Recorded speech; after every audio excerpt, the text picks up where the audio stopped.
Hi everyone. For this video, I'm just going to show you how to sort of require students to view specific modules that you have produced. In my experience, I think it's not that important or valuable if you're teaching a synchronous class, whether it's on Zoom or traditionally in the classroom.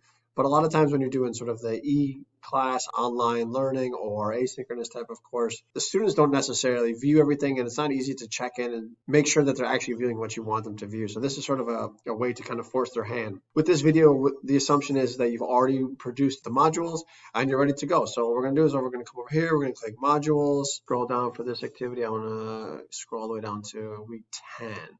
And so you can see the module, everything is produced right here. It's already done. So what we're going to do is we're going to come to week 10. We're going to go over here to the three dots on the side. We click those, we go to edit. I don't really use prerequisites, but I'm more about requirements. So what I'm going to do is I'm going to click this, and then it says, you want to make sure you click this where the students must move through requirements in sequential order. Make sure you click this so they have to see them first, second, third, fourth, etc. So what I've done in my activities is I actually made a opening quiz for each chapter. And then what I'm going to do is I'm going to say they have to score at least 4 out of 4. It's a practice quiz. It's not graded. They get unlimited times. I just want to make sure that they're actually sort of staying with it, and this kind of just make sure they're on top of things. And also it's sort of used as a prep for going forward into the exam. And then I'm going to come down here. I'm going to go to the next one. I want them to make sure we look at the classic weeks activity. So all I do is on this one, you have the options of view item, mark as done, and contribute to the page. In my opinion, mark as done is kind of a waste of time. They have to just click a button at the top. There's no need to do that. Just view the item, I think, is good enough. Down here, I'm going to do one more.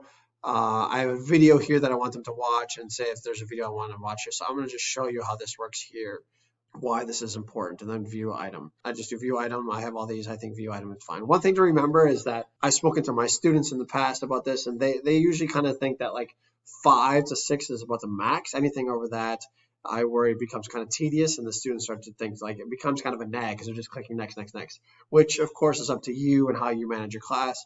But there's a fine line of like how many you want them to view and letting them just sort of go on their own.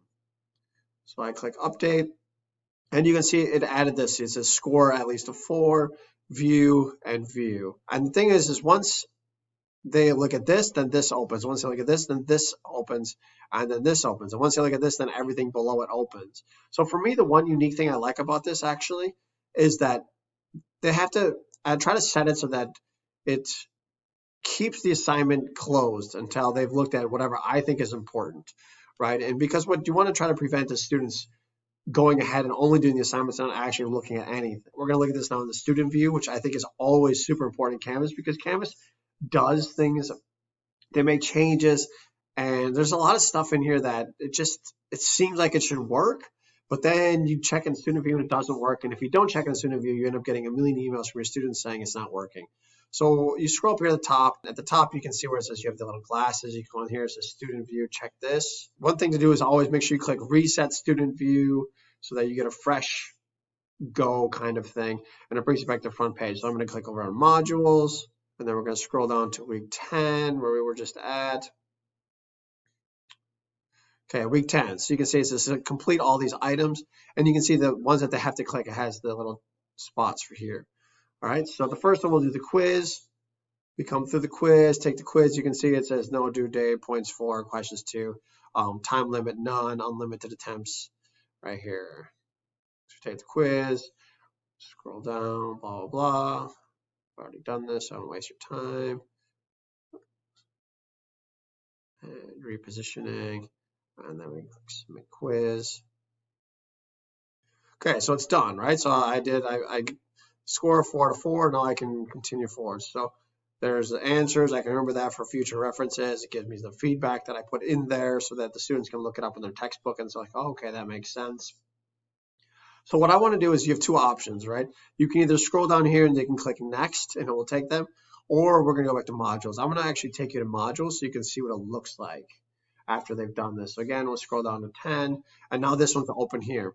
And we'll click this one. So now this is now available to them. And you can see where you can put all your notes that you want them to read for that week here. This is just like a summary of what I have. I'll update as I move on. So you can see down here, Okay, we did these two, and then now this is open, and this is open, and these are locked. There's a quirk in Canvas that I've discovered that I want to share with you.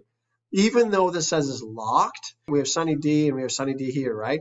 Because this is an external link, they can click on this and they can view it. So I recently discovered this and I thought like annoying to me. So what you have to actually do if you have an external link that you don't want them to do, which I did here to show you an example, they click this and you have to actually embed it into the page.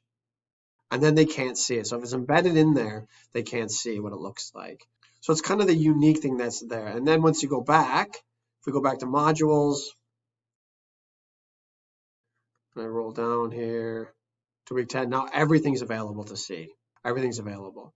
But I'm going to reset the student view, and I just want to show you one thing really quickly. So if we come down here, here's the key. This is what I think is the most important thing.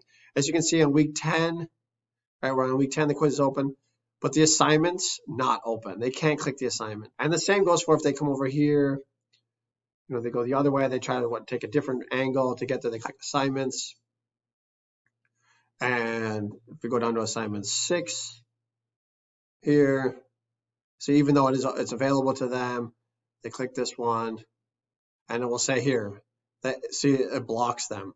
They have to do the quiz, they have to look at this, they have to look at the Sunny D page, and then the assignment will open for them. So I think that's the best way to do it. To me, like I said, especially for an asynchronous course, there's one of two ways to do it. For the asynchronous course, it forces them to actually look at the content you had before they can do the assignment. Of course, you can adjust the dates, but you know how students are. I think a lot of times they'll just skip through it.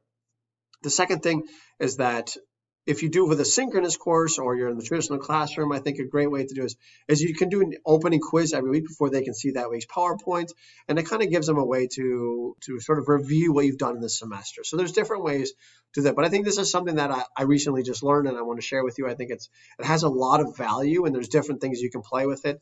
And of course, it's up to you. The reason I think this is so important, and the last thing, is because I looked at my statistics from previous courses inside of Canvas. I saw, you know, from the first few weeks to the last few weeks, the students that actually viewed all the videos and the content that I was putting out there was down drastically compared to the weeks 1, 2, 3, and 4 versus the end of the semester. And so this is sort of a way to kind of force their hand to keep them interested, I guess you could say, and coming back into actually viewing the content as the semester goes on. They get busier and they have other things that they think are more important to them.